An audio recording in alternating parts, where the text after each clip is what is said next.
है। लोगों का हिसाब अमाल का वक्त नजदीक आ पहुंचा है और वो गफलत में पड़े उससे मुंह फेर रहे हैं। उनके पास कोई नई नसीहत उनके परवरदिगार की तरफ से नहीं आती मगर वो उसे खेलते हुए सुनते हैं। उनके दिल गफलत में पड़े हुए हैं और जालिम लोग आपस में चुपके चुपके बातें करते हैं कि ये शख्स कुछ भी नहीं मगर तुम्हारे जैसा आदमी है, तो तुम आंखों देखे जादू की लपेट में क्यों आते हो।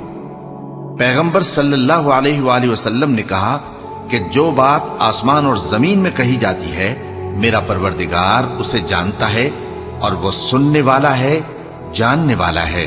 बल्कि जालिम कहने लगे कि ये कुरान परेशान बातें हैं जो ख्वाब में देख ली हैं। नहीं, बल्कि इसने इसको अपनी तरफ से बना लिया है। नहीं, बल्कि ये एक शायर है। तो जैसे पहले पैगंबर निशानियां देकर भेजे गए थे उसी तरह ये भी हमारे पास कोई निशानी लाए।